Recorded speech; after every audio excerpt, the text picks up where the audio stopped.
8월 22일 목요일자 노준현 목사의 날마다 성경 예레미야 51장 45절로 53절 말씀. 나의 백성아, 너희는 그 중에서 나와 각기 여호와의 진노를 피하라.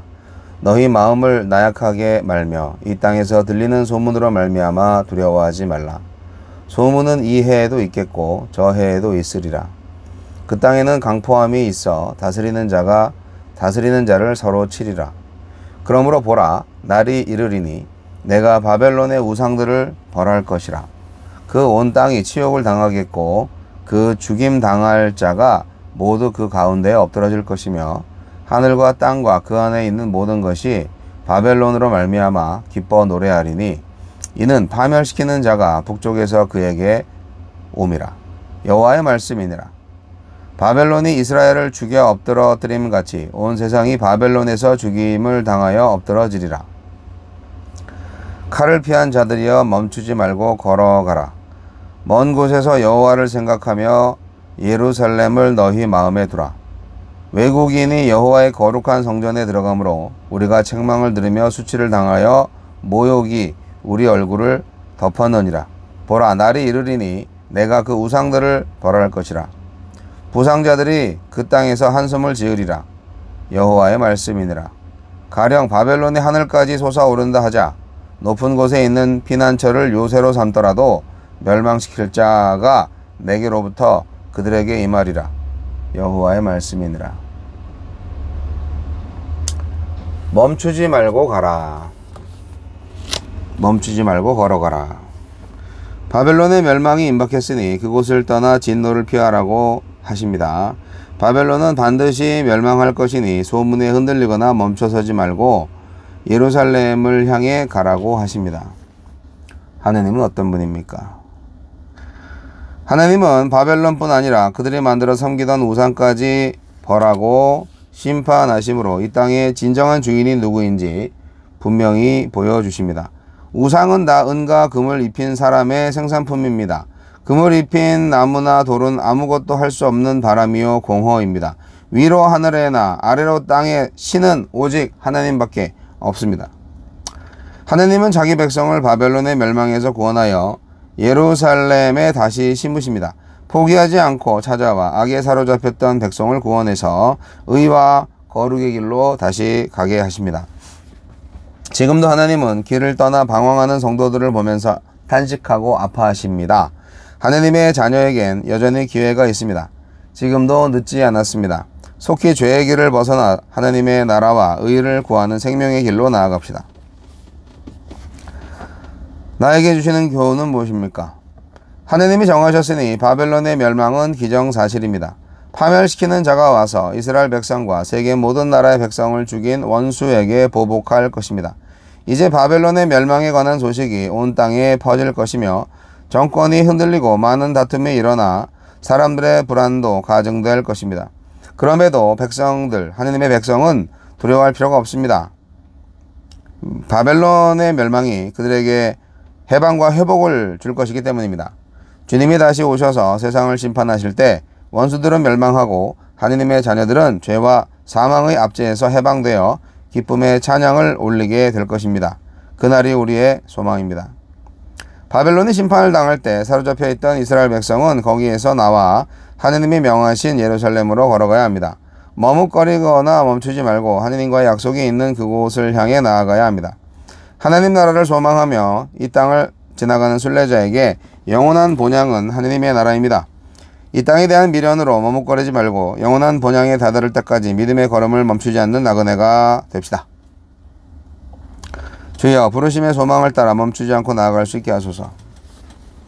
오늘 매일 성경의 해설은 아예 영원한 소망, 천국을 바라보면서 가라 이런 말로 해설의 결론을 해놨는데, 천국은 죽어서 가는 곳이 천국의 전부가 아니라는 것을 알아야 하는 건데요.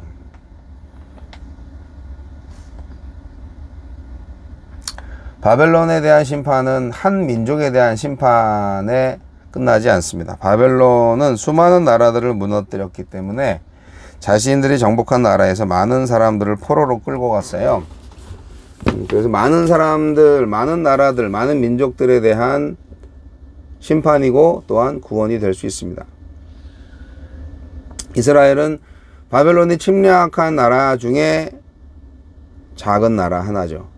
만약 페르시아가 바벨론을 침략한다면 포로로 끌려간 사람들도 적지 않은 피해를 보지 않겠습니까? 네.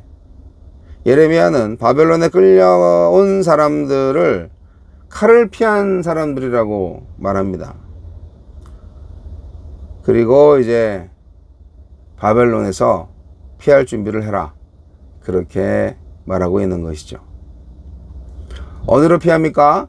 네. 예루살렘으로 피해야죠. 바벨론에서 나와서 진노를 피하라. 네.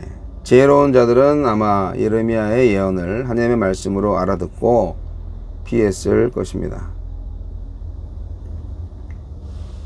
이 말씀이 당시에 바벨론의 강함을 경험하고 있는 사람들의 입장에서는 말도 안 되는 소리였을 거라고 생각합니다. 바벨론이 멸망할 거니까 그 땅에서 탈출해. 아니, 지금 바벨론 제국이 이렇게 강하고 든든한데 이 제국이 어떻게 망한단 말인가? 세계 최강국인데, 이렇게 생각을 하겠죠.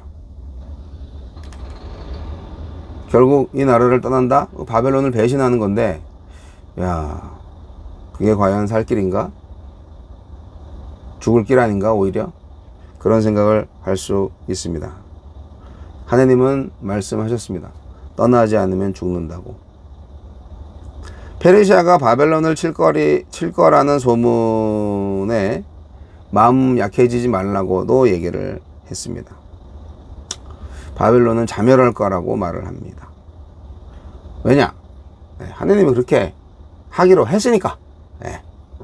이 모든 사건의 배후에는 하느님이 계십니다.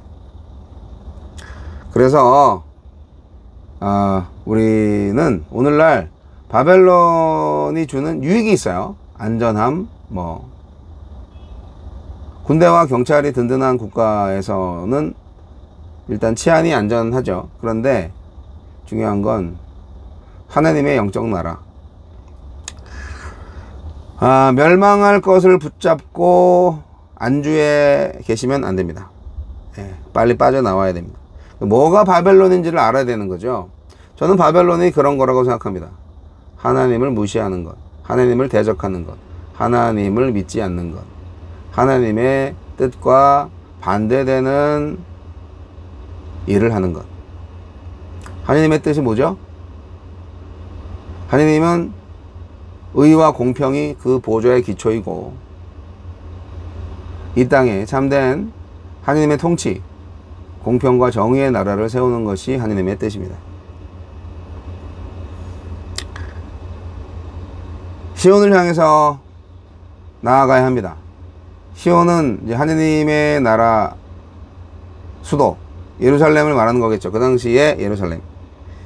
예루살렘으로 돌아가는 길을 멈추지 말라고 말씀하셨는데, 자, 그 예루살렘이 오늘날 영적으로 어떤 의미가 있을까요? 결국 하나님의 나라를 말하는 것이죠.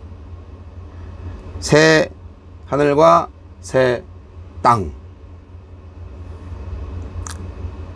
하나님의 집을 유린한, 하나님의 집을 훼손한 바벨론은 반드시 멸망할 것입니다.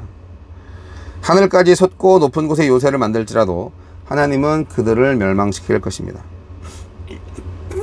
오늘날 세상이 아무리 발전하고 아름답고 멋있어도 하나님이 멸망시킨다고 정하면 멸망하는 겁니다. 우리는 시온으로 가야 됩니다.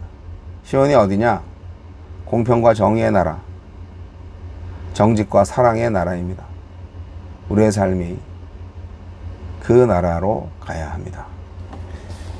그렇지 않으면 바벨론과 함께 망합니다. 내 마음의 바벨론에서 안주하지 말고 빨리 탈출하세요. 하느님의 나라로. 공평과 정의의 나라, 정직과 사랑의 나라로 탈출하세요.